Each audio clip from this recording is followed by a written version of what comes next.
ringraziando il nostro ospite, Guido Formigoni, il professor Guido Formigoni, che viene da Milano e insegna storia contemporanea all'Università IULM di Milano. Ha un curriculum davvero molto, molto ampio che non sto a leggervi, e ha scritto moltissimo per Il Mulino, L'Italia dei cattolici, storia d'Italia nella guerra fredda, storia della politica internazionale nell'età contemporanea, la politica internazionale dal XX al XXI secolo, storia essenziale dell'Italia repubblicana, e questo libro di cui ci parlerà oggi, Aldo Moro, lo statista e il suo dramma. Quindi io davvero lo ringrazio per la disponibilità, e con l'occasione vi ricordo il prossimo incontro, che sarà ancora qui in questa sala, dedicato a un tema di grande e drammatica attualità, la questione arabo-israeliana, momenti e protagonisti, e sarà ospite Francesco Tessarolo. Quindi lascio subito la parola. Con il professore siamo d'accordo che alla fine ci sarà spazio per delle domande, come al solito, ma iniziamo subito perché le cose da dire e da raccontare sono tante. Avete visto quanto poderoso è il volume. Tra l'altro è disponibile in fondo alla sala per chi lo volesse acquistare. Grazie.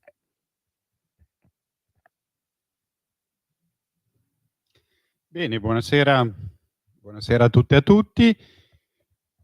Grazie per la disponibilità, grazie per l'invito agli organizzatori, grazie alla disponibilità per tutte voi e tutti voi a dedicare un po' di tempo a, come dire, tuffarci nella nostra storia.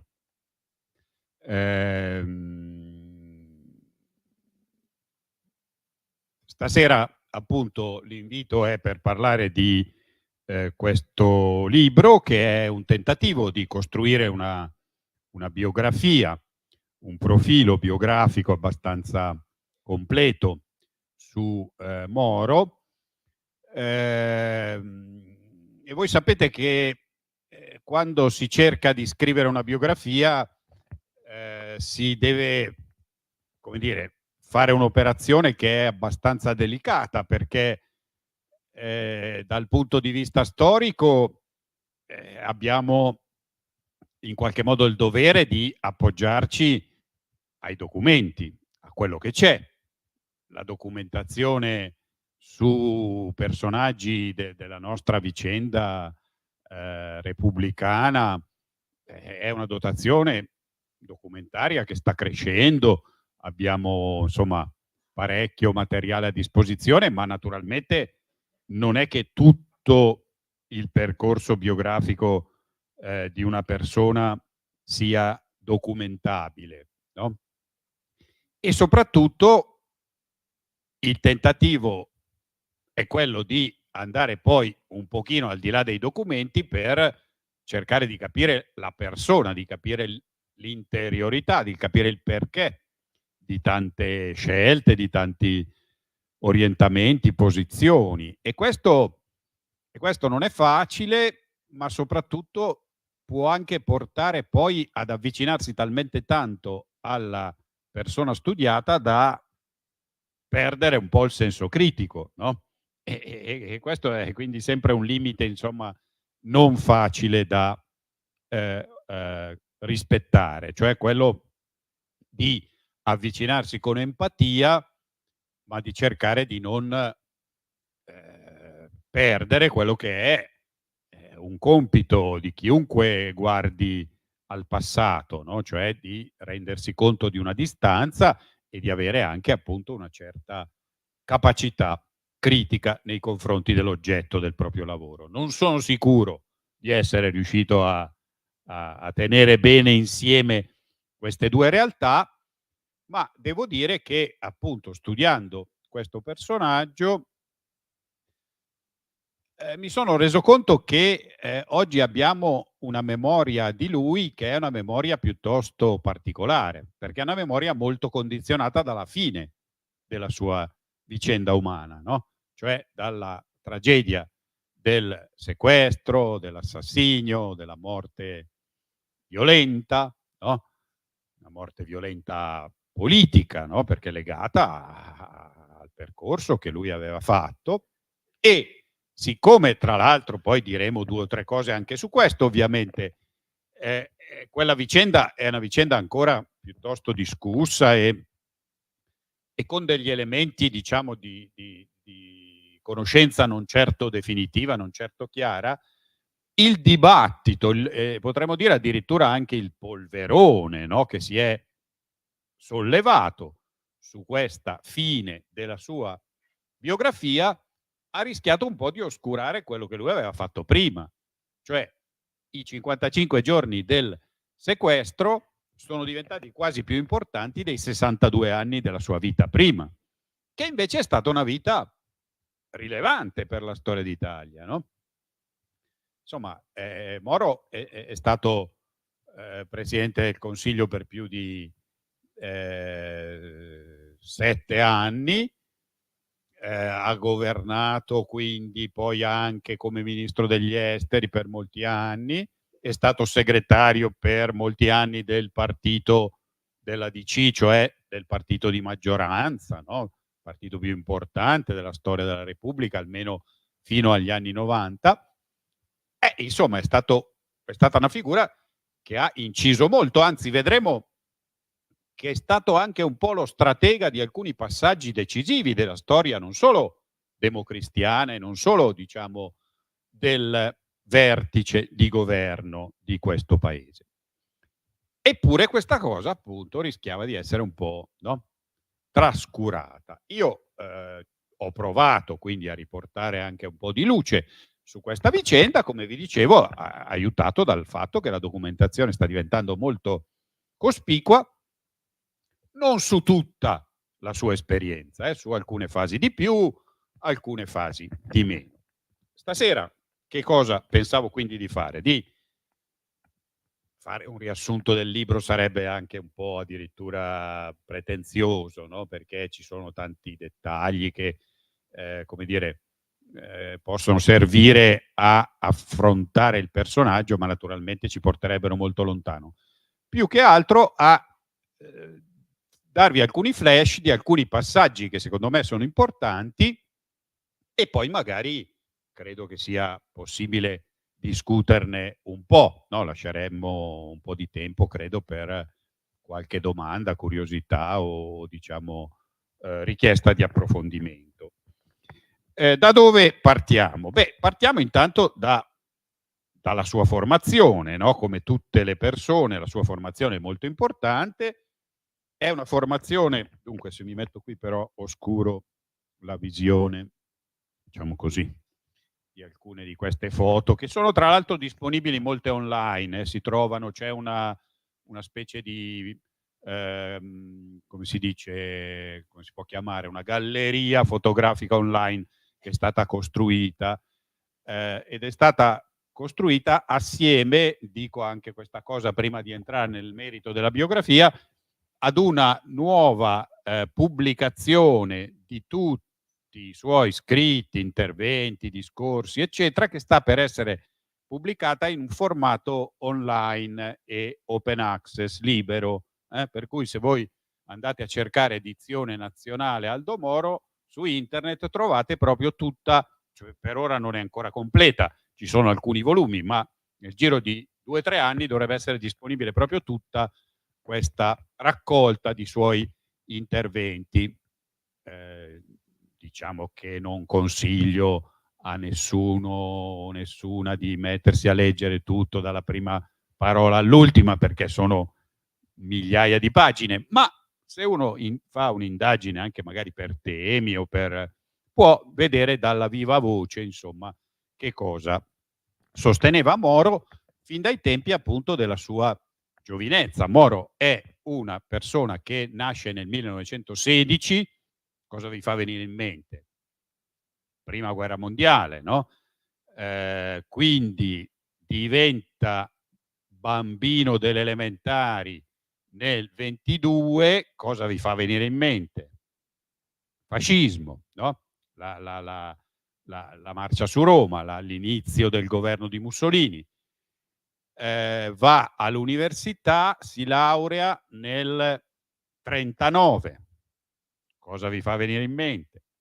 Seconda guerra mondiale, no? Cioè ha una formazione giovanile che passa attraverso, come dire, le tappe della storia d'Italia, in particolare è una formazione dentro al regime fascista.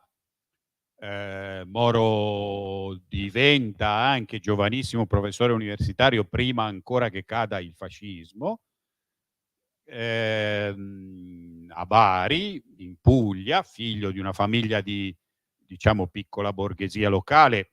I genitori erano maestri, ambedue. È uscito di recente un bellissimo libro, quello molto leggibile anche, dedicato alla mamma di Aldo Moro, che è stata scritta da Renato Moro, che è il nipote, figlio del fratello Alfredo Carlo, che era stato un giurista molto, molto importante nella storia d'Italia. E questo libro sulla mamma racconta di questa giovane maestra del Sud che era una delle prime persone, diciamo, che faceva un po' anche battaglie di emancipazione femminile. Pensate all'inizio del secolo la Calabria, no? Certamente non era una delle regioni più moderne d'Italia.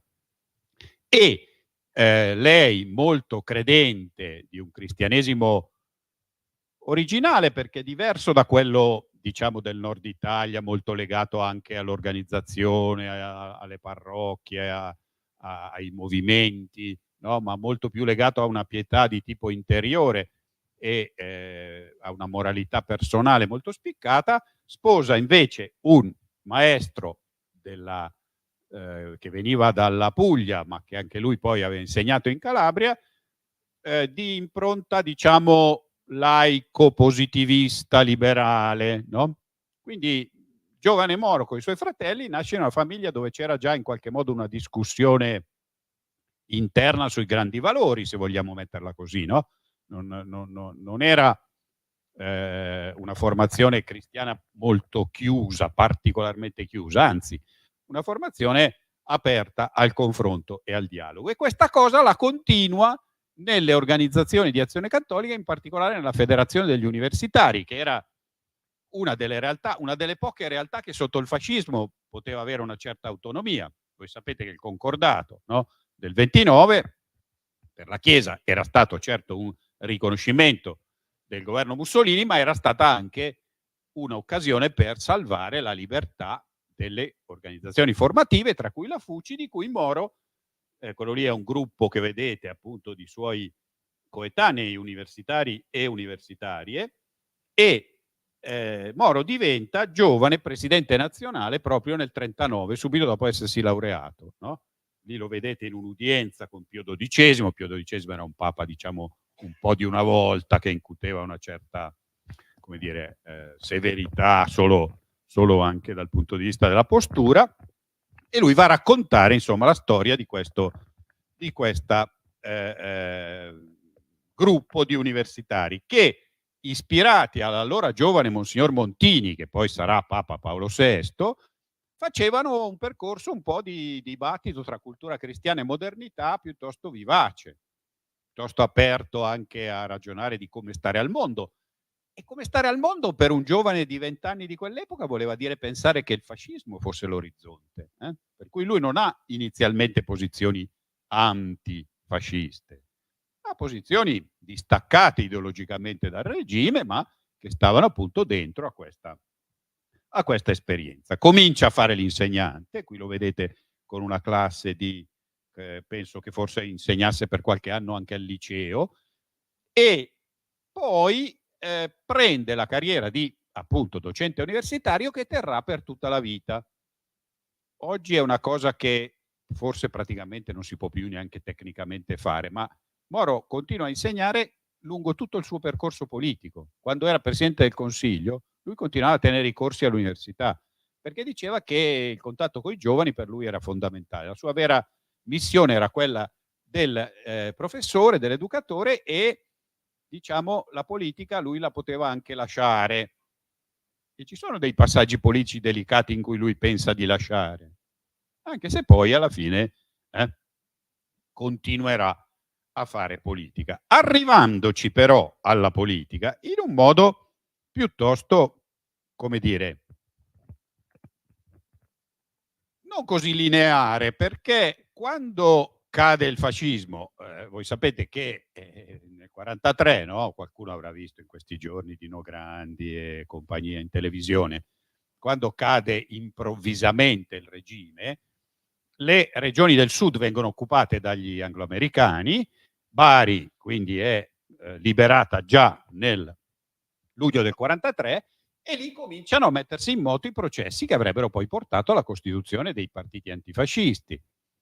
Ma Moro non entra subito nella DC, perché appunto la giovane DC aveva il volto, diciamo, di quelli che avevano fatto la battaglia del Partito Liberale prima del fascismo, e che era una generazione piuttosto diversa dalla sua.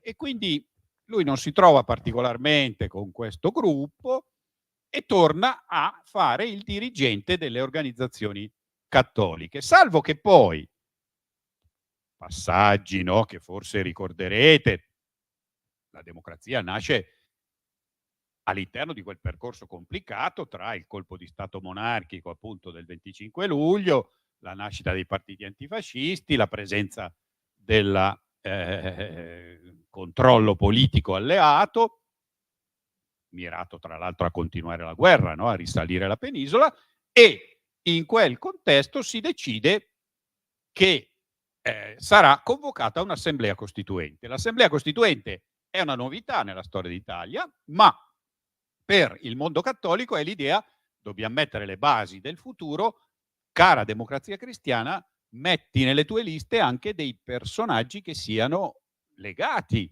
al movimento, alle organizzazioni di azione cattolica, alla FUCE, al movimento dei laureati. E Moro viene candidato in qualità, potremmo dire, di esponente, no, di questo mondo. Quando viene eletto ha 30 anni e si trova all'interno di un percorso che è piuttosto esaltante, no? Perché si trova insomma a fissare le basi del nuovo Stato da giovane giurista.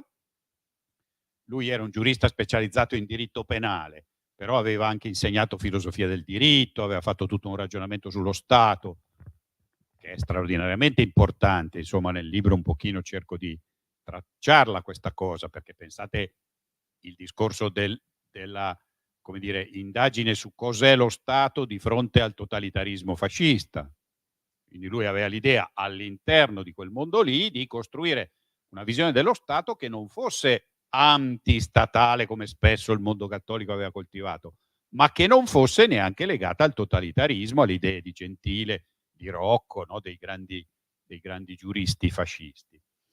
E con questo bagaglio appunto entra in Costituente, lì lo vedete con Giuseppe Dossetti e Giorgio La Pira, che sono un po' i suoi due collaboratori più stretti di questo gruppo giovanile della DC, che ha un ruolo molto importante, discutendo con i mostri sacri del liberalismo, gli Orlando, i Croce, no? Da una parte, e con i gruppi della sinistra marxista che avevano preso appunto nell'elezione del 46, tra socialisti e comunisti eravamo lì più o meno lo stesso numero di voti della DC, no? Quindi era un blocco molto importante di segno antifascista che ancora collaborava, anche se le prime incrinature si vedevano, e scrivono questo testo dove Moro ci mette abbastanza del suo. Ci sono delle come dire, formulazioni che sono proprio ascrivibili a lui. Ve ne cito una, per esempio,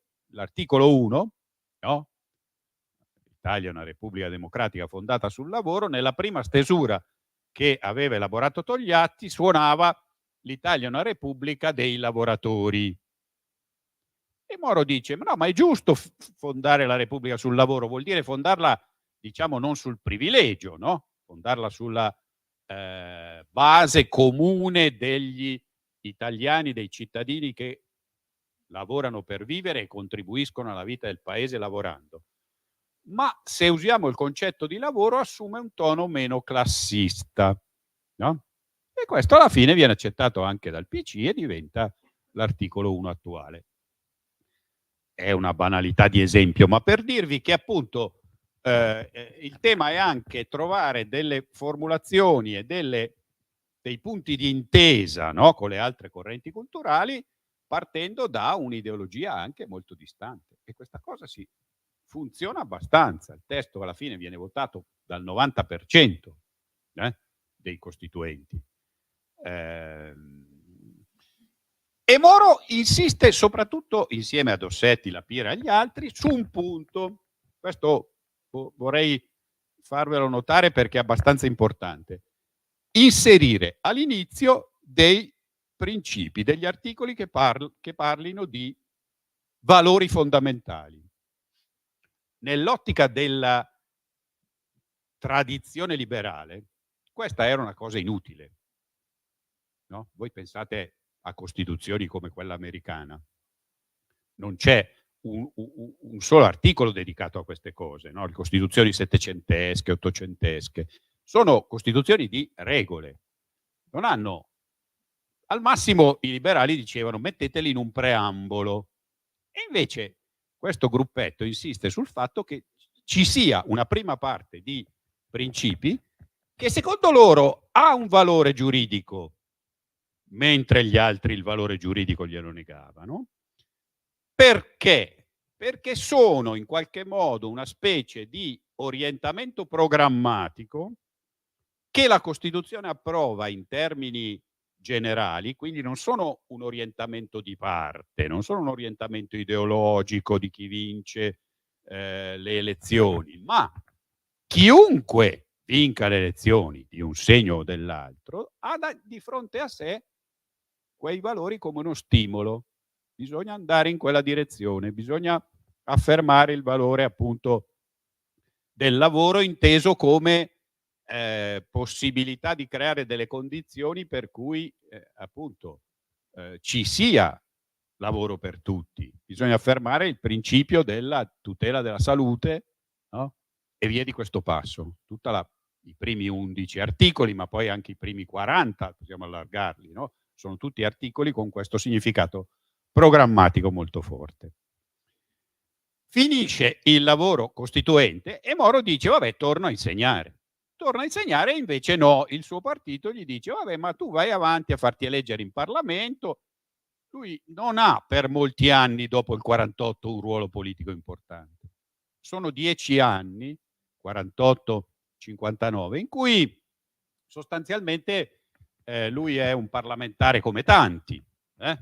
Fa per breve tempo il sottosegretario con De Gasperi, quello lì è una foto proprio del governo di quell'epoca, no? De Gasperi lo riconoscete qui a sinistra, Moro è quello là in fondo, non c'è ancora molto accentuata la frezza bianca sui capelli, che qualcuno però dice gli era venuta studiando per la maturità, però vedete che un pochino si vede anche in queste foto, dopo diventerà più accentuata con l'età. Bene, non è quindi una figura di primo piano, anche se per esempio quando fa le campagne elettorali al sud, questo è un villaggio pugliese dove vedete che c'era un comizio dell'onorevole Moro e in piazza, no, ci sono tutte queste persone, in gran parte diciamo delle classi popolari, no? Magari contadini locali. La Puglia dell'epoca non si è ancora molto sviluppata industrialmente, che sono lì a aspettare Moro.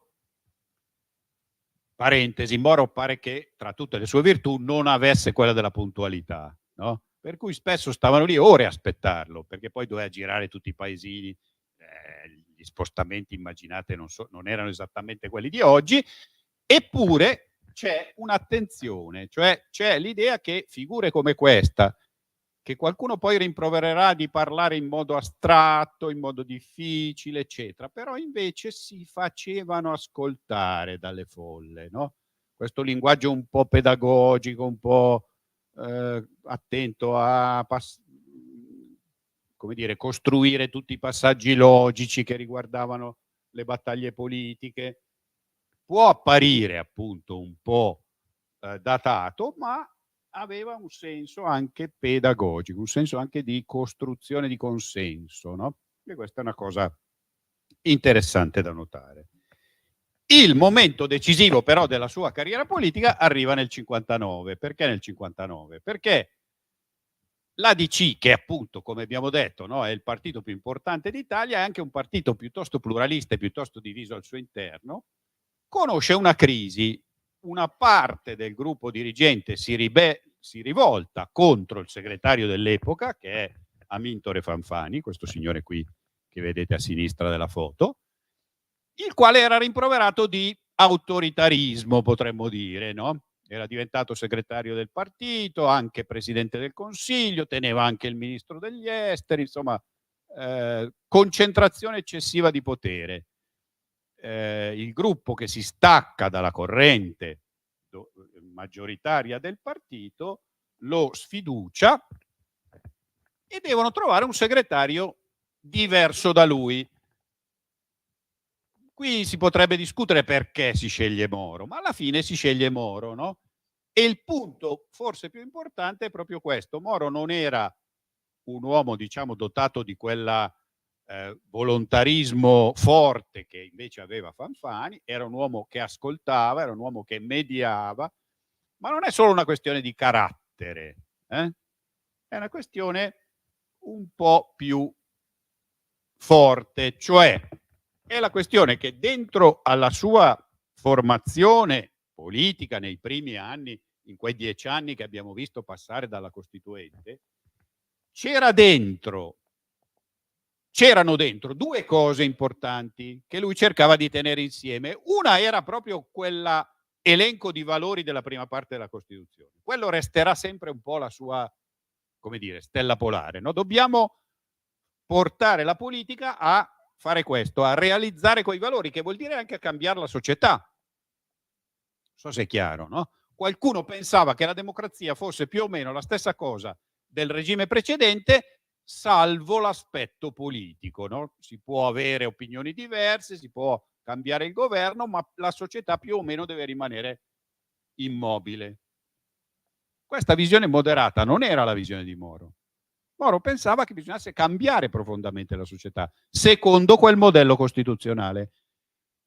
Ma la sua vicinanza a De Gasperi, e qui torniamo alla foto che abbiamo visto prima, gli aveva fatto rendere conto che se si voleva fare quel cambiamento in un paese come l'Italia, che non aveva una tradizione democratica forte, che aveva ideologie molto diverse, che aveva delle strutture istituzionali piuttosto fragili, non aveva uno Stato forte, se si voleva fare quel cambiamento bisognava convincere la gran parte del paese, portarsi dietro anche i riluttanti, anche i contrari, anche quelli che mettevano il bastone tra le ruote. Quella cosa che Fanfani nella sua fretta non voleva fare, non so se è chiaro. Allora vedete che non è una questione caratteriale, è una questione politica, che poi tra l'altro ha a che fare fondamentalmente col ruolo di quel partito un po' strano che è stata la DC nella storia d'Italia. Moro la interpreta al meglio, nel senso di dire progetto di cambiamento, ma molto attento a non forzare, piuttosto aspettiamo, piuttosto rallentiamo, piuttosto rinviamo. E gli rimane poi appiccicata un po' questa immagine, no? del moderato, del lento, qualcuno addirittura parla del vento di scirocco che batte le contrade del Salento per spiegare una sua pigrizia. Ma non è pigrizia caratteriale, capite? È logica politica, è questa scelta di portare progressivamente e prudentemente sulle posizioni più avanzate anche, diciamo così, le opinioni tradizionali, conservatrici e moderate. Qual era il punto che allora era in discussione? Era la questione della famosa apertura a sinistra, no? Cioè la DC aveva sempre collaborato con i partiti centristi, adesso c'era il Partito Socialista, che era ancora un partito marxista, ma si era staccato dal PC. Si può collaborare con i socialisti? Molti dicevano no, cambierebbe tutto, questi vogliono farci uscire dal capitalismo, ma com'è possibile?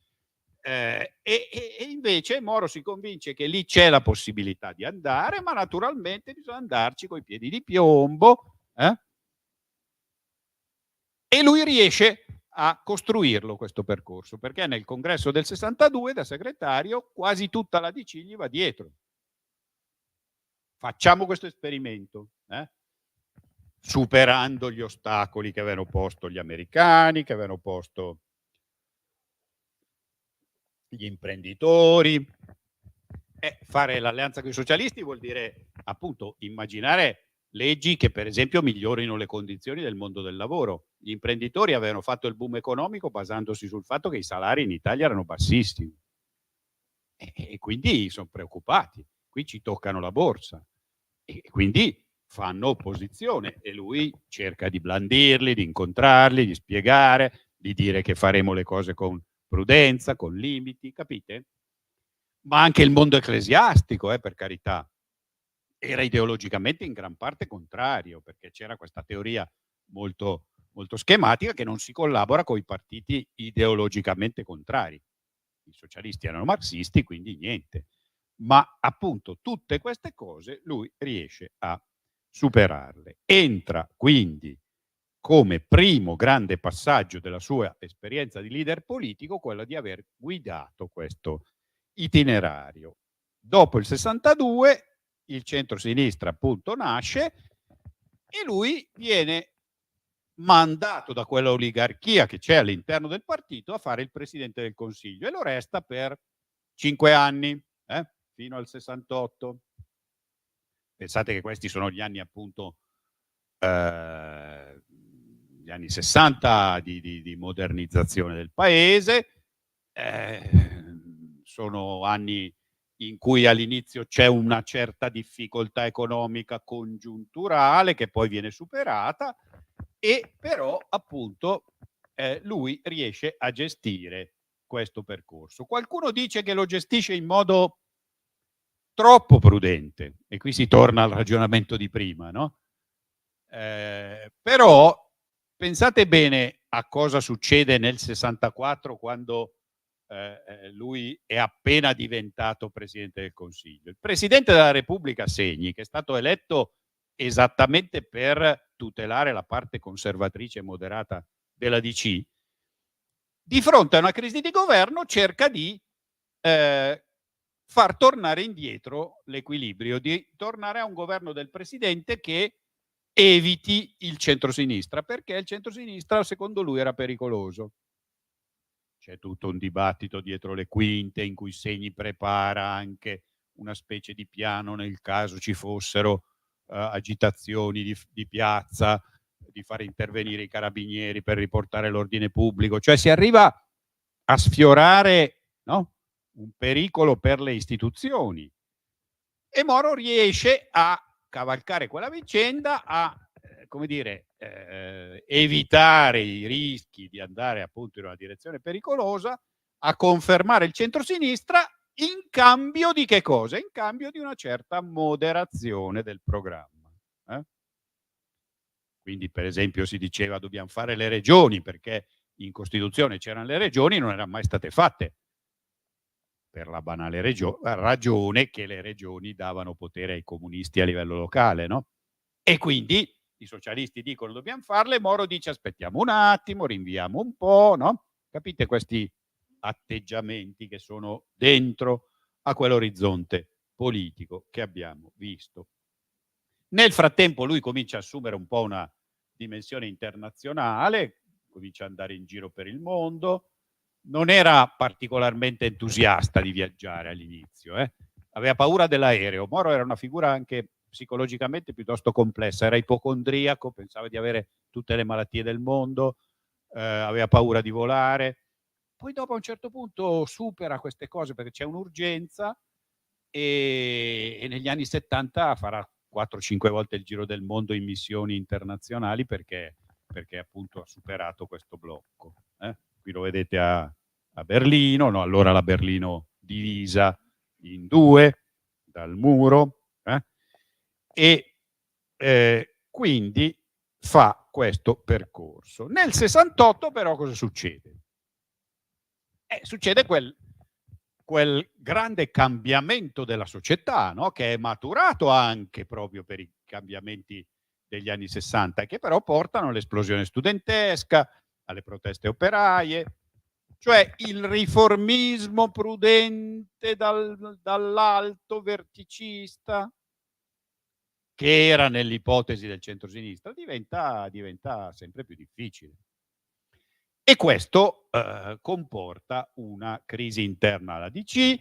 Moro viene, diciamo, portato ad abbandonare la guida del governo e prende una posizione critica nei confronti del suo stesso partito. Qui invece in modo anche piuttosto incisivo, perché dice: non potete arroccarvi all'interno delle istituzioni facendo finta che non sta cambiando il mondo, sta cambiando la società, tempi nuovi si annunciano, dice con un famoso discorso a un congresso, a un consiglio nazionale della DC. La DC deve aprirsi a questi cambiamenti. Perché? Perché ancora una volta, se li lasciamo scivolare verso, diciamo così, la sovversione, verso il disordine, poi questo provocherà un'ondata di reazione uguale e contraria. E forse vi ricorderete che dopo l'occupazione delle università nel 68 e dopo l'autunno caldo del 69, a un certo punto scoppia una bomba a Piazza Fontana, no? E cos'è quello? È esattamente il segno di una strategia reazionaria che vuole cogliere, diciamo, le proteste per dire: stiamo andando verso il disastro, dobbiamo tornare indietro. Governo, diciamo, autoritario nella peggiore delle ipotesi, o almeno conservatore, no? Nella ipotesi più blanda. E Moro guarda queste cose con grande attenzione, polemizzando col suo partito, perché secondo lui il suo partito fa troppo poco per rispondere a queste esigenze. Però d'altra parte ha questo senso dell'istituzione e del partito, che bisogna tenerlo unito, che bisogna salvarlo, quindi non arriva a dire: io me ne vado dal mio partito, anzi accetta di stare nel governo. Sono governi un po' complicati quelli di quegli anni, sempre appoggiati al centro-sinistra, ma con i socialisti che stanno staccandosi sempre di più dai socialdemocratici, polemizzano contro la DC. E allora lui dice: vabbè, sapete cos'è? Io vado a fare il ministro degli esteri, così sto meno dentro alle beghe politiche italiane. E lo fa praticamente per 5 anni quasi, no? Dal 69 in realtà con un piccolo intermezzo, perché a un certo punto la DC, dopo l'elezione del 72, fa un governo senza i socialisti, che sembra quasi un governo di svolta a destra, e Moro a quel governo non vuole partecipare. Però in quel periodo comincia a fare una cultura anche internazionale significativa. Lì lo vedete parlare all'Assemblea Generale dell'ONU, no? Sapete che ogni autunno c'è una convocazione dell'Assemblea Generale dell'ONU. Lui parteciperà 3 volte, farà dei discorsi anche di un certo interesse a leggerli ancora oggi.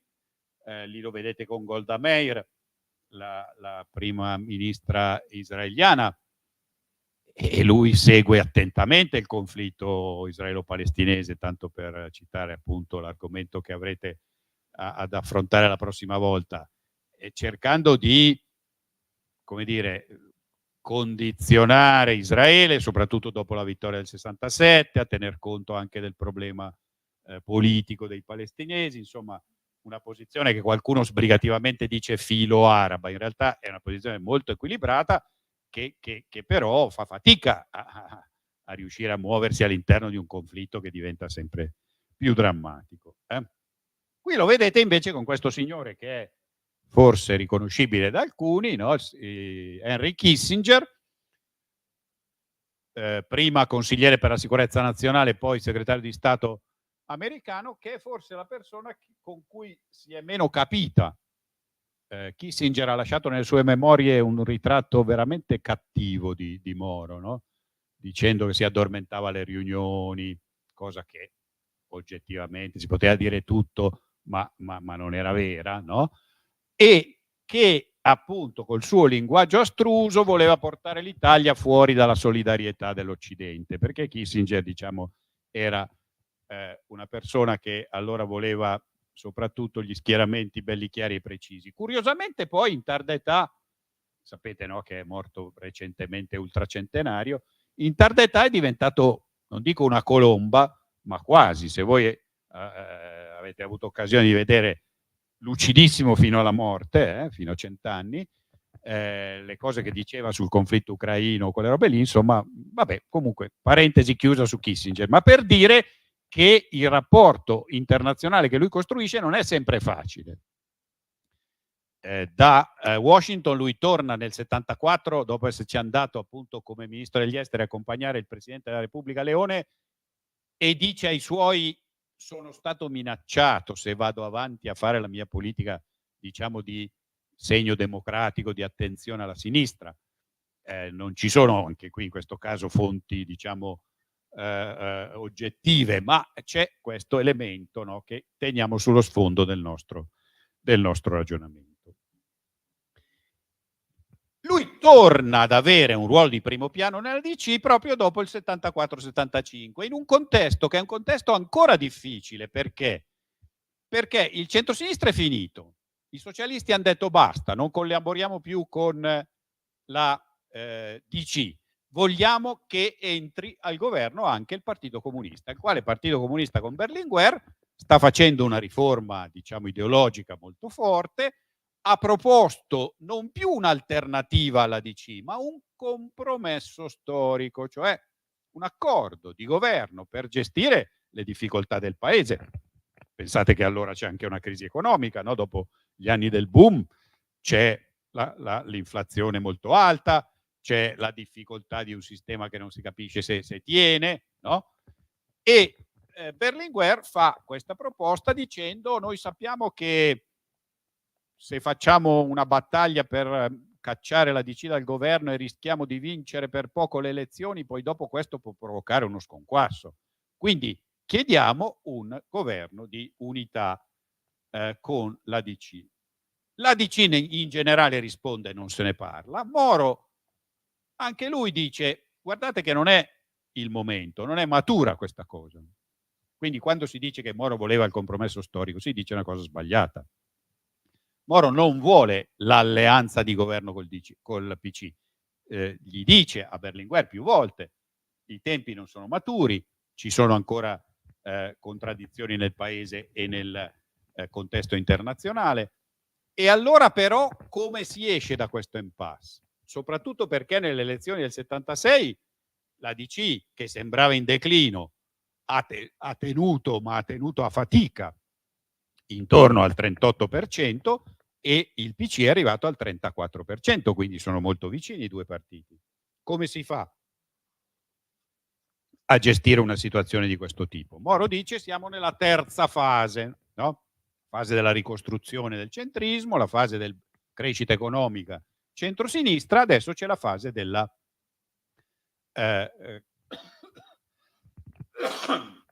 scusate, c'è la fase appunto di una ricerca di nuovi equilibri che lui dice possiamo tentare di costruire nella logica di una solidarietà nazionale, cioè il PC esce dall'opposizione, non fa più un'opposizione diretta ai governi centrati sulla DC, ma per il momento non entra ancora nel governo, cioè entra più solidamente nelle istituzioni parlamentari.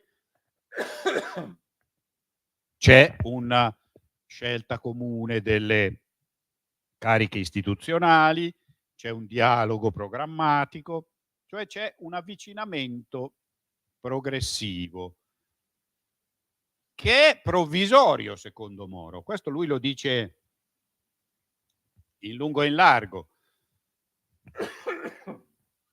Lo dice in lungo e in largo, anche se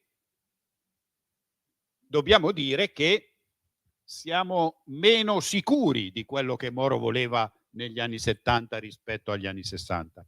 Sugli anni 60 c'è una marea di documentazione per cui possiamo ricostruire quasi giorno per giorno il suo percorso. Negli anni 70 ce n'è molto meno. Sapete, qui ci sono ragioni anche variabili, occasionali. Io sospetto che c'entri anche il fatto che più passava il tempo, più invece che scambiarsi lettere manoscritte, i politici si telefonavano tra loro e quindi le tracce delle telefonate poi spariscono. Quindi la documentazione è meno e quindi noi non sappiamo. La mia ipotesi personale, qui lo dico perché nel libro sostengo un'ipotesi su cui altri storici non sono d'accordo, è che Moro pensasse di coinvolgere il PC nella democrazia per accompagnare la continuazione della revisione ideologica che stava facendo Berlinguer, e che questa legittimazione progressiva del Partito Comunista dovesse appunto portare il partito a cambiare e a diventare un credibile protagonista della democrazia. Ma come? In una forma poi di bipolarismo alternativo, per cui ci sarebbero stati due partiti legittimati che si alternavano al governo? Questa è l'idea che balena da un'intervista a Moro fatta da Eugenio Scalfari, no? Il giornalista che aveva allora appena fondato Repubblica, che però la pubblica quando Moro è già morto, perché il colloquio che avevano fatto erano rimasti d'accordo di non pubblicarlo al momento.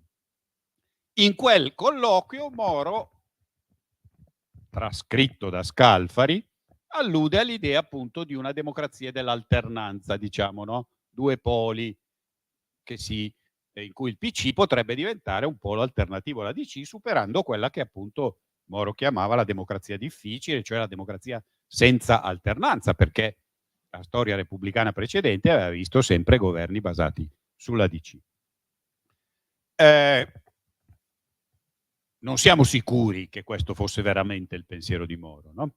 Quello che io escluderei però è che Moro con questa strategia intendesse semplicemente logorare il Partito Comunista a metà del guado, no? Tra opposizione e governo, chiedendogli responsabilità senza dargli spazi di potere. Questa è la versione più cinica, potremmo dire, no? Di questo accordo, che secondo alcuni esprimerebbe questa idea che Moro ha sempre avuto della centralità della DC e della necessità di conservare il suo primato nel sistema, no?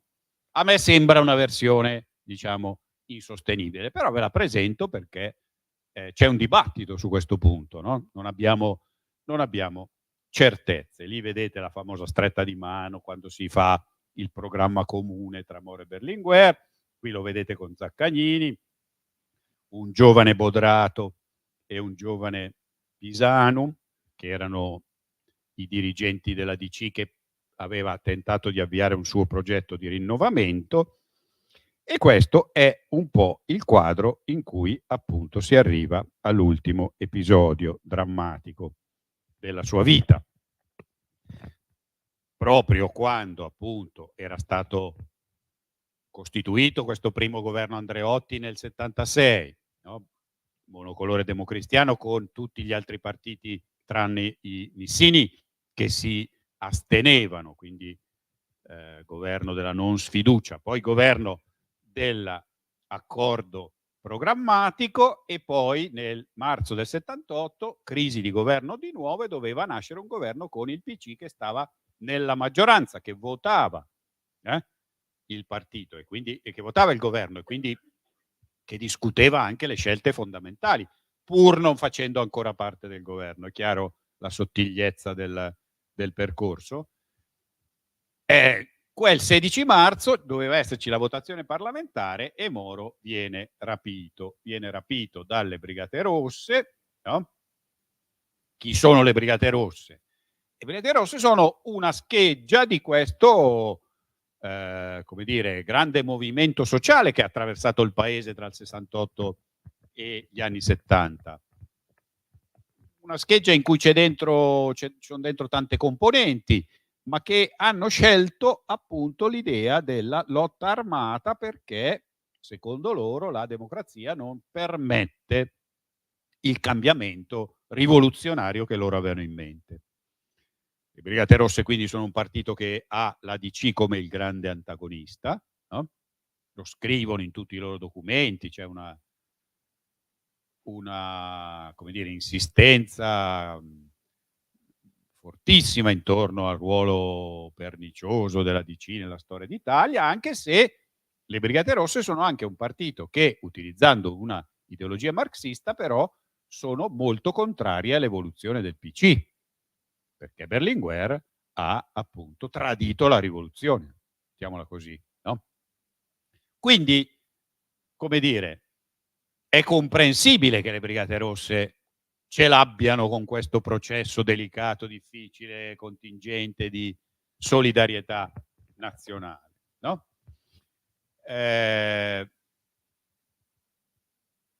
La cosa strana è che però praticamente tutti, tranne un caso di una persona che si è rifugiata all'estero, gli autori materiali del rapimento sono stati catturati dalle forze dell'ordine negli anni successivi, processati, hanno scontato la loro pena, qualcuno è ancora in carcere, qualcuno è uomo o donna libera ormai da tempo, e il loro racconto su quella vicenda è apparso da subito un racconto piuttosto strano, piuttosto, come dire, limitante, no? Sembra che si siano messi d'accordo di raccontare una versione piuttosto dubbia. Per esempio, sul perché si rapiscono Moro, loro dicono che non era perché Moro era il grande stratega della solidarietà nazionale. Moro, secondo loro, era semplicemente un simbolo del potere democristiano, meno protetto di altri dirigenti. Può essere anche vero, ma è illogico, no? Se sei un partito rivoluzionario che vuole stroncare un tentativo di consolidamento della democrazia di segno antirivoluzionario, no? Di segno riformista, tu dovresti gloriarti del opporti alla solidarietà nazionale. E invece loro dicono no, no, era del tutto contingente. Abbiamo scelto il 16 marzo senza neanche sapere che si votava in Parlamento.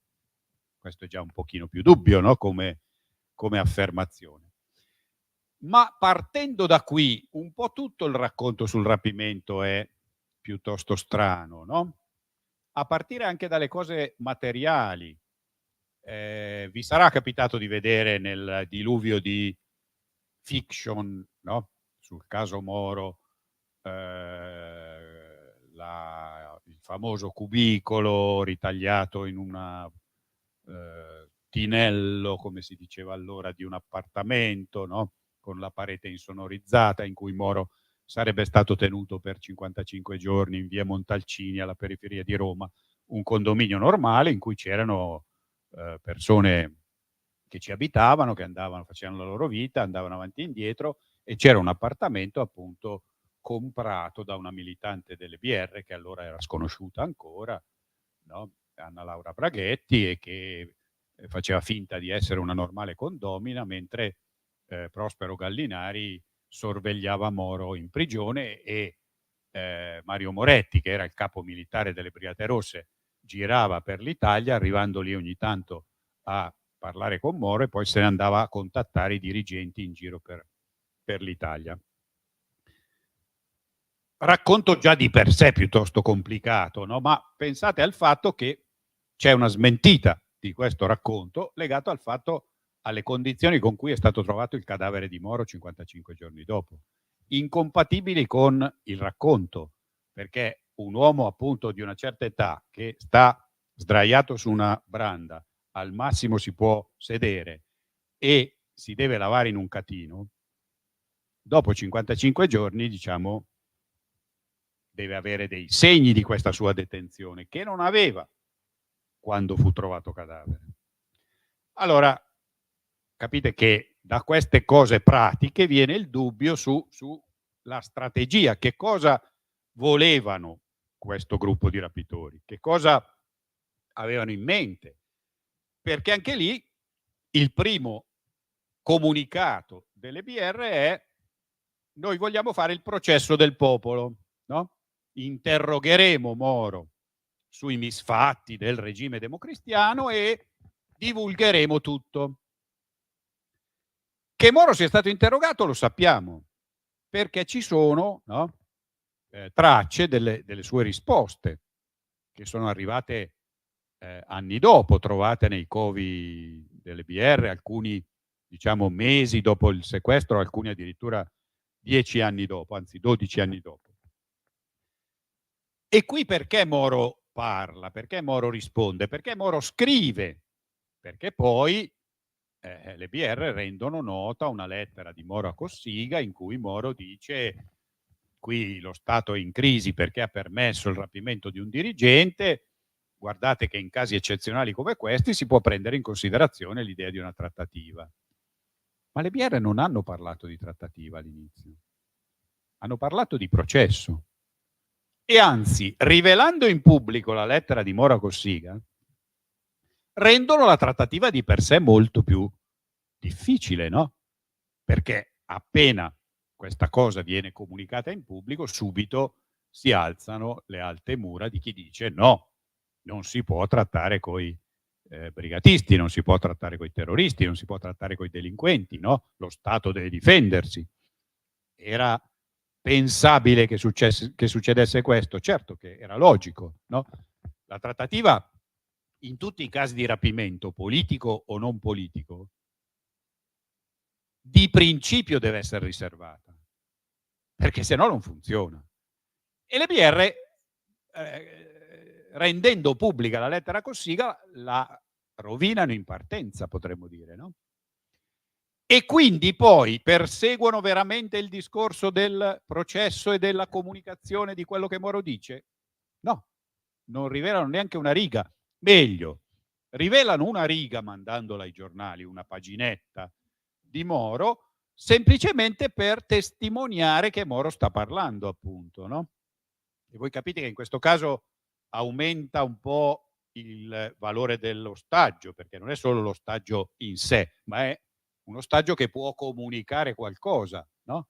E quindi appunto le riserve di anche notizie delicate che Moro poteva conoscere, essendo stato al centro della vita politica italiana per 20 anni, no? Hai voglia che il governo subito manda in giro la velina dicendo ma Moro non conosce segreti, non è... cioè c'è un tentativo di svalutare il personaggio, esattamente contrario a quello che le BR fanno, che è un tentativo piuttosto dilettantesco, ma appunto si incentra su questo discorso. Perché Moro scrive? Perché Moro risponde? Perché Moro parla? Questo noi non lo sappiamo, non possiamo chiederglielo, però, come dire, qualcuno ha scritto un po' al discorso della figura debole che si fa sormontare dalla situazione, accetta di farsi tramite della strategia brigatista, sindrome di Stoccolma, no? Addirittura qualcuno ha osato mettere a confronto questo atteggiamento di Moro con le ultime lettere dei condannati a morte della Resistenza, per dire Moro è un vigliacco. Ma io penso, anche qui però naturalmente si possono avere opinioni diverse, io penso che la logica di Moro sia in fondo quella che ha seguito per tutta la vita. Moro era un politico della parola, che ha fatto politica parlando, che ha fatto politica convincendo, che ha fatto politica cercando di portare i suoi interlocutori sulle sue posizioni. In una condizione drammatica così, in cui ne va della sua vita, lui prova a fare ancora politica, prova a parlare con i rapitori, prova a scalfire la loro corazza ideologica, no? Questo credo che sia la spiegazione, diciamo, logica. Difficilissima, ardua, e lui lo sa, perché sa benissimo che le notizie che gli arrivano nel covo brigatista sono filtrate, solo alcune gli vengono comunicate. E al contrario, quello che esce dal covo brigatista sono loro a deciderlo. Lui non sa se le sue lettere vengono consegnate o no. Lui scrive a Cossiga perché i brigatisti gli dicono, quello è evidente dalla scrittura, la consegneremo in via riservata, e invece loro la comunicano alla stampa. Capite, no? Che c'è questo condizionamento. Sono state trovate poi appunto a distanza di tempo nel covo di via Montalcini a Milano lettere che non sono state mai consegnate, addirittura 3 o 4 versioni di una stessa lettera al suo partito, perché gli facevano scrivere, no, una versione più dura, una versione un po' meno, e lui diceva va bene sì, poi le adattiamo alle circostanze. Quindi quello che noi intravediamo, no, senza sapere, da questa vicenda drammatica che dura per quasi 2 mesi, quindi insomma una roba anche snervante nei tempi, è quella appunto di questo tentativo estremo che lui compie, no? Di trovare qualche via d'uscita con la parola. A un certo punto cosa succede? Metà di aprile viene casualmente trovato un covo brigatista a Roma, che sembra fosse quello dove dormiva Moretti, andando in giro appunto poi per il paese, e questo sembra mettere una certa pressione sui brigatisti, che cambiano linea, cioè dicono: da oggi il tema non è più il processo, ma il tema è la trattativa.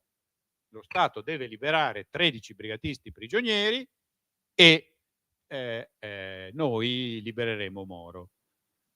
Capite che messa così è una specie di sfida, come dire, inattuabile, no? Perché intanto, appunto, il numero di brigatisti esagerato. Secondo, molti di quelli erano ancora, non erano neanche tecnicamente graziabili perché erano sotto processo. Terzo, dirlo in pubblico, appunto, è come segare le basi di ogni dialogo. Quello che noi sappiamo oggi, a distanza appunto di 35 anni, è che il governo in realtà qualche tentativo di raggiungere i brigatisti e di, diciamo, sondare le possibilità lo fa. O meglio, non solo il governo, c'è un tentativo che fa capo al Vaticano di raccogliere soldi per un riscatto.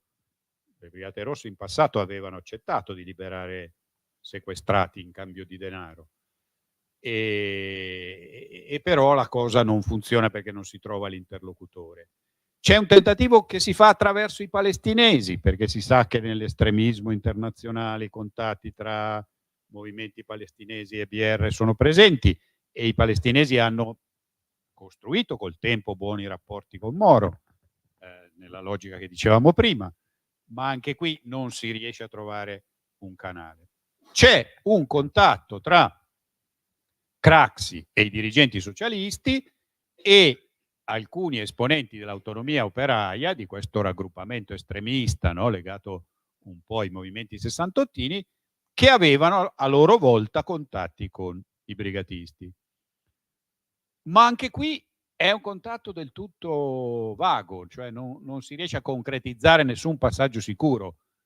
Molti politici socialisti, quelli più giovani che sono ancora vivi, anche recentemente hanno scritto: lo Stato non ha voluto far niente, se ci davano a noi ascolto avevamo risolto il problema, bastava seguire Piperno e Pace, cioè questi dirigenti con cui loro avevano contatti, e si sarebbe arrivati al covo brigatista. Messa così a distanza di tempo non ha nessun rapporto con la realtà, perché Craxi rimane in dubbio fino all'ultimo se ci fosse veramente un contatto e che cosa i brigatisti volevano far sapere attraverso questo contatto. Quindi, insomma, la logica dei contatti riservati c'è, ma fallisce. Fallisce e qui si può chiedersi appunto il perché fallisca, no? O meglio, due cose falliscono. Falliscono, prima di tutto, le operazioni di polizia per risolvere il problema, diciamo, per la via maestra della capacità appunto di controllo del territorio e di scoperta del covo e del prigioniero, no? E qui c'è sicuramente una condizione di grande, come dire, disorganizzazione degli apparati di intelligence, degli organismi antiterrorismo, anche per ragioni banali, perché per esempio le BR, i capi fondatori delle BR erano stati tutti catturati nel 74-75 grazie al nucleo dei carabinieri di Dalla Chiesa che aveva ampiamente usato l'infiltrazione, no? Poi quel nucleo viene sciolto, ma non è che venga sciolto per ragioni politiche, viene sciolto perché ci sono altri carabinieri che dicono: ma quello lì è troppo importante, invece dovete dare a me la responsabilità, cioè dinamiche molto italiane, potremmo dire, di questo tipo, no? Quindi questo elemento conta.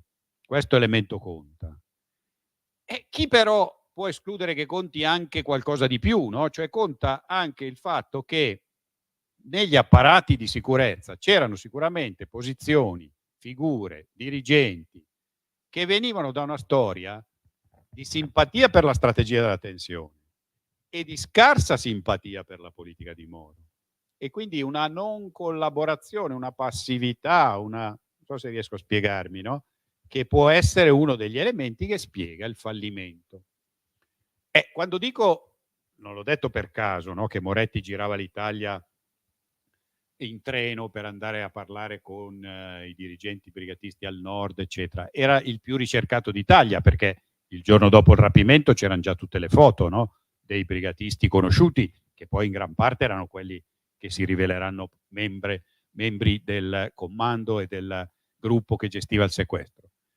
È possibile che appunto in tutta questa situazione non ci fosse, non so, un controllo delle ferrovie, una modalità, no? Di gestire questo fenomeno in modo un pochino più efficiente? Non ci fu. Quindi questo è il primo grande fallimento. Il secondo fallimento è quello appunto dei contatti riservati, che fallisce probabilmente perché le BR a un certo punto decidono di uccidere l'ostaggio. Non si sa perché lo facciano, no? Il racconto che loro hanno fatto a posteriori è che c'è stato un dibattito, qualcuno avrebbe voluto liberarli, tanto più che Moro negli ultimi tempi continuava a scrivere lettere più accorate e più critiche del suo partito, no? Accusandoli di non essere aperti alla discussione, alla trattativa, cosa che in realtà era piuttosto superficiale, come abbiamo visto, no? Oggettivamente. Lui non lo sapeva, ma oggettivamente era così.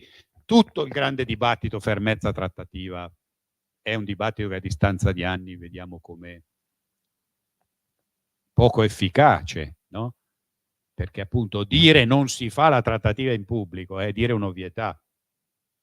E nessuno dice la facciamo in pubblico, infatti, no? L'unico è il Partito Socialista di Craxi, che a un certo punto si distingue, ma non dicendo facciamo la trattativa, dicendo facciamo un gesto unilaterale di clemenza dello Stato, no? Liberiamo un brigatista, come si dice, malato, ma è una cosa diversa, no?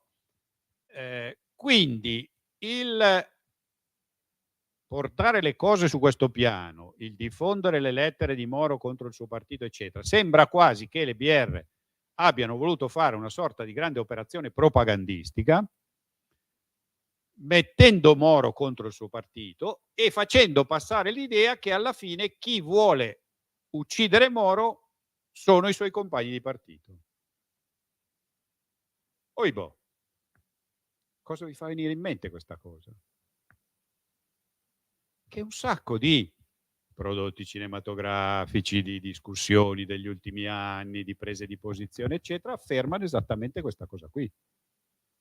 Anche l'ultima serie di un grande regista come Marco Bellocchio, gira che ti rigira, fa venire in mente questa cosa, no? I cattivi dello scenario sono Cossiga e Andreotti. Mentre io credo fermamente che Cossiga e Andreotti non volessero Moro morto, non aveva nessun motivo di volere Moro morto. Cercano di salvarlo come possono e non ci riescono e falliscono. E infatti Cossiga si dimette, salvo poi inopinatamente riemergere a distanza di qualche anno con una vicenda un po' strana anche questa, ma che fa parte di un'altra storia. Quindi questa immagine è l'unico successo propagandistico delle BR. Le BR non sono riuscite a creare l'ondata rivoluzionaria, perché qualcuno di loro ci pensava: diamo segno di potere militare, sequestriamo Moro, le fabbriche, le piazze, gli studenti ci seguiranno tutti e butteranno giù il regime. Non succede niente di tutto questo, no? È vero che ci sono alcuni casi di gruppi dove il rapimento viene accolto con gli applausi, ci sono degli intellettuali che dicono ma noi non stiamo né con lo Stato né con le BR, no? Forse ve le ricorderete, ma sono episodi marginali. Nella sostanza le BR falliscono su questo punto, tant'è che poi l'assassinio di Moro è un po' l'inizio della loro fine, no? E qui veniamo a un punto anche un po' delicato, e il contesto internazionale intorno c'entra? Beh, insomma, certamente l'operazione Moro-Berlinguer non piaceva né agli americani né ai sovietici, questo lo sappiamo, è su carta, ci sono i documenti diplomatici. Ma possiamo immaginare che gli americani e i sovietici guidassero le BR a uccidere Moro? Dubito fortemente, non ci sono tracce di cose di questo tipo. Non ci sono tracce di interventi diretti, di legami, anche se sono state fatte tutte queste enormi discussioni, le commissioni di inchiesta parlamentari, i processi, ci sono decine di migliaia di carte in cui anche delle cose un po' astruse sono state messe in campo a spiegare certe cose, ma come dire, non c'è una logica, no? Diretta di presenza di questo tipo. Il governo americano, interpellato dal governo Andreotti, manda un funzionario a Roma, il quale dice dovete svalutare l'ostaggio, prende e torna a casa sua. Anni dopo scrive un libro in cui dice: ma io in realtà ho fatto una cosa importante quando sono venuto a Roma, perché ho convinto i governanti a lasciare uccidere Moro, perché quello era l'unico modo di sconfiggere le BR. Detta a distanza di anni è una cosa un po' strana, perché in realtà quando poi Moro viene ucciso lui non è neanche più in Italia, no? E quindi che abbia avuto un ruolo così importante è molto difficile. Vi cito appunto queste cose rapidamente per dire semplicemente che la complessità della vicenda comunque è ancora tutta aperta sotto i nostri occhi. Certamente l'assassinio di Moro indebolisce il percorso della solidarietà nazionale. Tutti pensavano che lui sarebbe stato eletto Presidente della Repubblica alla scadenza del mandato di Leone e quindi avrebbe potuto gestire da una posizione importante il processo politico. Non si può nemmeno esagerare il peso delle singole personalità a dire che la politica italiana, la democrazia italiana dopo la sua morte non è più quella di prima. Però qualcuno ha detto in modo abbastanza efficace che certamente alcuni segni dell'indebolimento che poi arriveranno alla crisi finale degli anni 90 si manifestano esattamente in queste giornate della primavera del 78. Scusate se ho esagerato con i tempi, io mi fermo qua, forse un pochino di tempo per qualche domanda c'è. Grazie.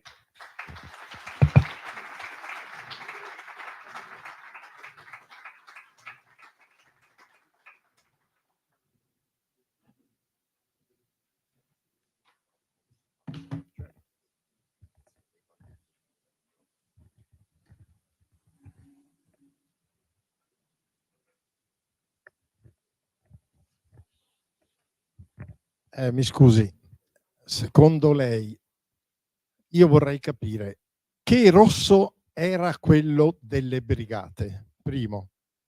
Seconda cosa, brigate significa reggimenti, divisioni, o erano briganti da strada come quelli della Calabria, oppure erano a capo di divisioni. Ne sono stati arrestati 10 e gli altri migliaia. Dove sono? Ci dimentichiamo però di una cosa, che quella ferocissima antipatia del signor Kissinger era quella stessa che aveva liquidato Salvador Allende in Cile, perché aveva osato nazionalizzare il petrolio, nazionalizzare il rame. E allora, il famoso temporeggiatore Moro, fino a quando avrebbe potuto dilazionare le sue decisioni? Grazie.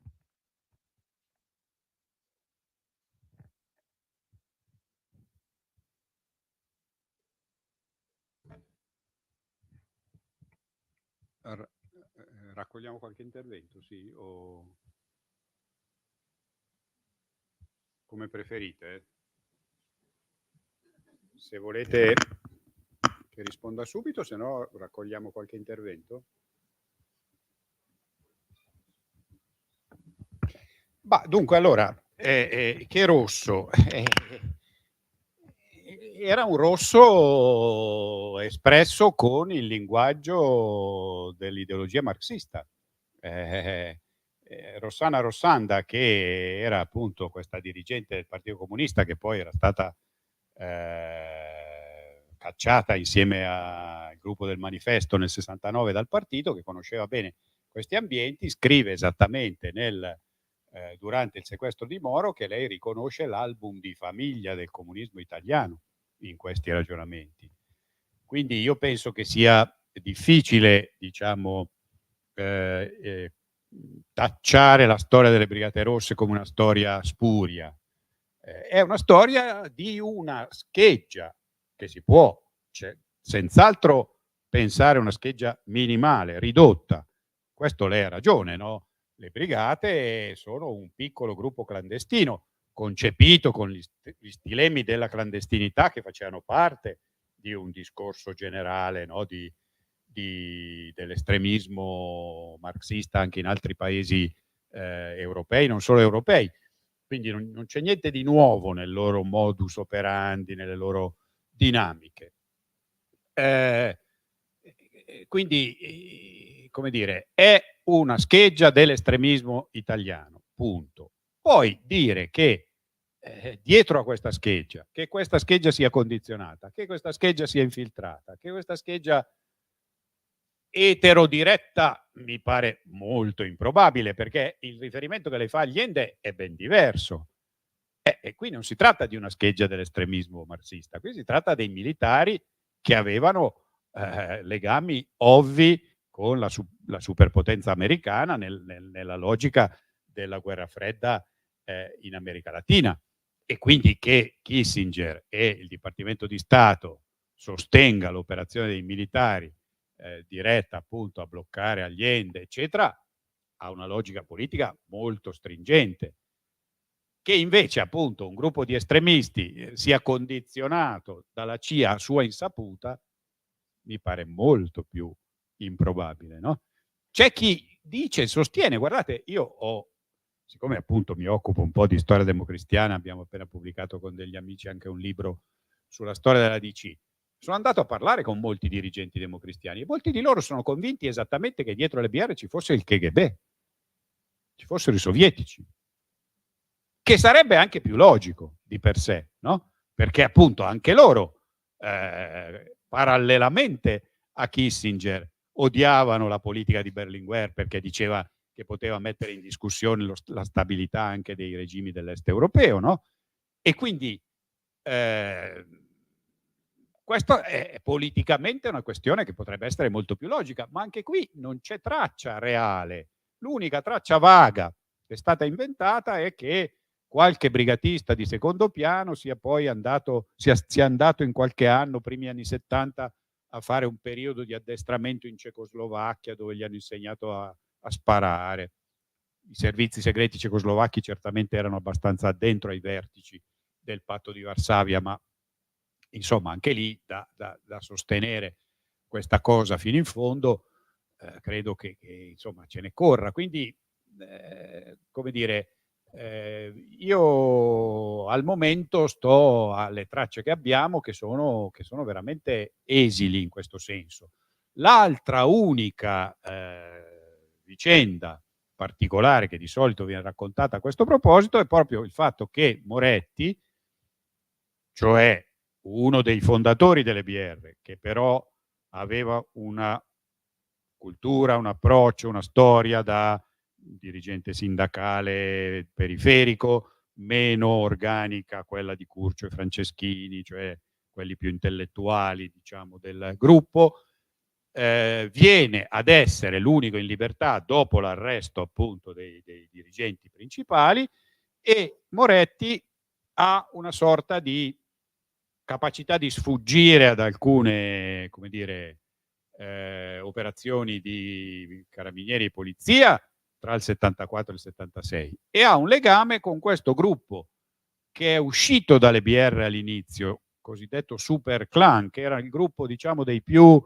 radicali ancora, no? Più critici, ancora più estremisti di Curcio e Franceschini, che poi sembra abbandonare la vita politica italiana, va a Parigi, apre una scuola di lingue, e quella scuola di lingue viene citata come essere una specie di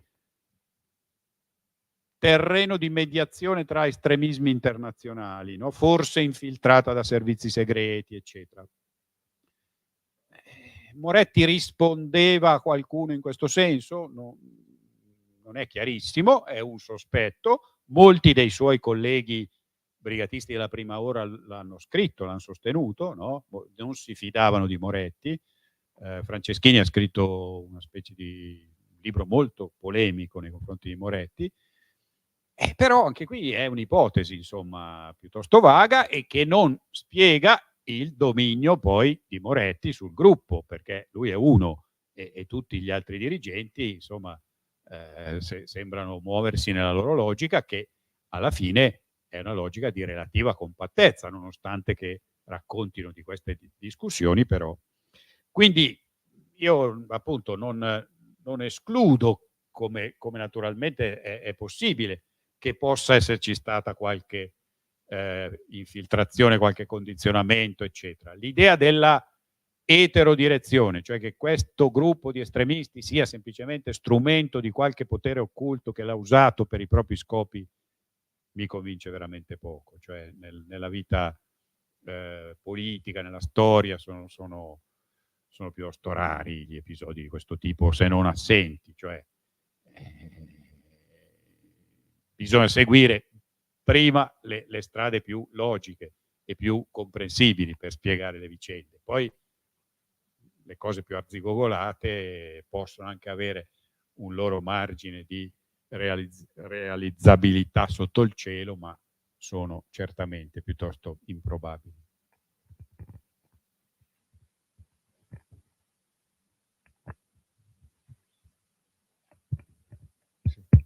Sì, nell'analisi del percorso politico, il rapporto con Fanfani, i due, come si diceva una volta, i cavalli di razza, no?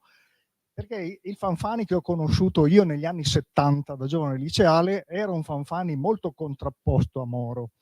Viceversa, una quindicina d'anni prima o negli anni 60 erano portatori, diciamo, della stessa linea politica all'interno della Democrazia Cristiana.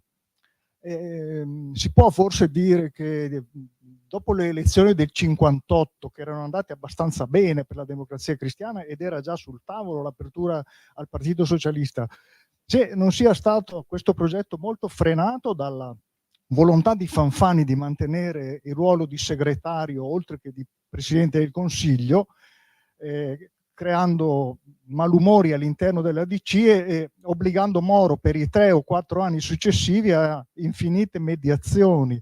Se non sarebbe stato possibile, chiaramente detto col senno di poi, che Fanfani lasciasse direttamente la segreteria a Moro, e poiché uno Presidente del Consiglio e l'altro segretario volevano la stessa politica, se tutto non sarebbe stato in qualche modo, non dico più facile, ma forse più lineare, sì.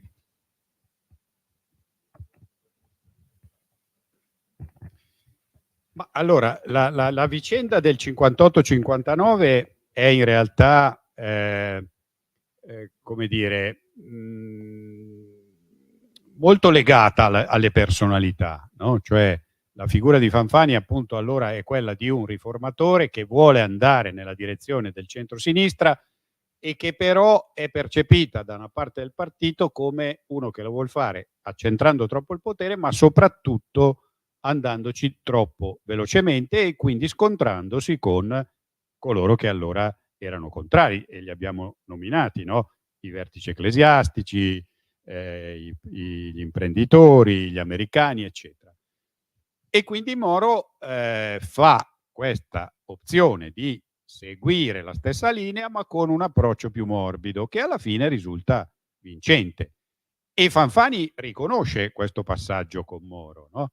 Quindi non è che se si fossero messi d'accordo subito nel 58 il centro-sinistra sarebbe diventato più semplice, perché comunque gli oppositori erano rigidi come sono poi stati, no? Quindi il rallentamento del percorso è legato all'estrema complessità degli ostacoli che questa politica aveva. E Fanfani, dopo aver combattuto il congresso del 59 contro Moro, si ritorna a collaborare con lui e infatti fa il primo presidente del Consiglio del governo di centrosinistra del 62-63, che tra l'altro è quello che fa le più grosse riforme, no? La nazionalizzazione dell'energia elettrica, la riforma della scuola, eccetera.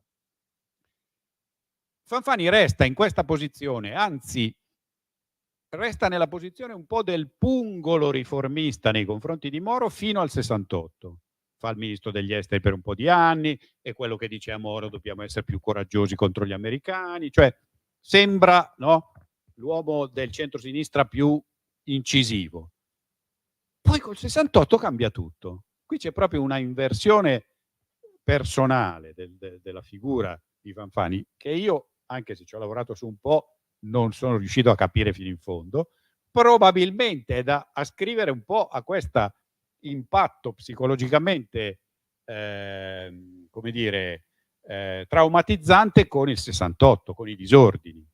Non riuscivano a gestire l'idea che questo popolo che loro avevano favorito con le riforme, col processo che doveva continuare lentamente, si fosse ribellato, no?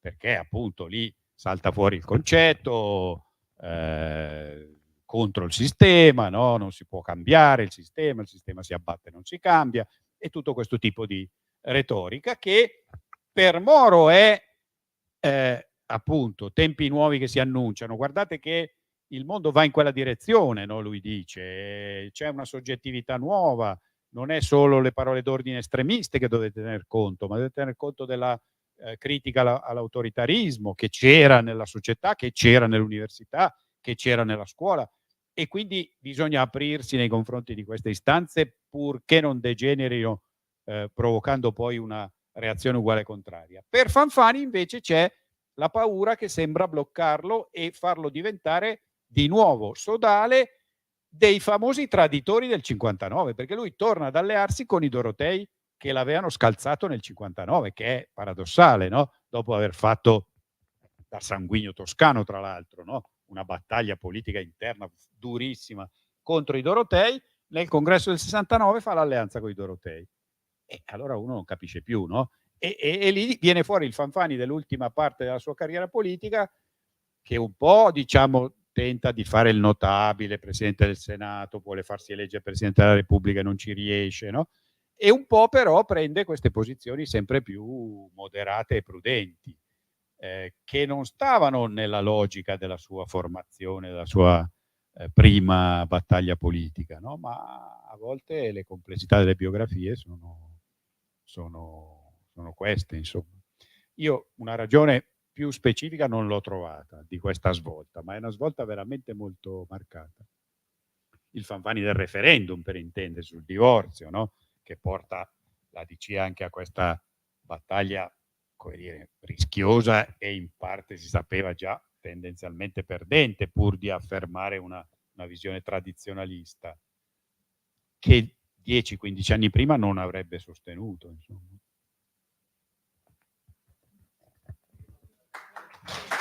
Grazie professore, dobbiamo chiudere qui perché è tardi. Grazie.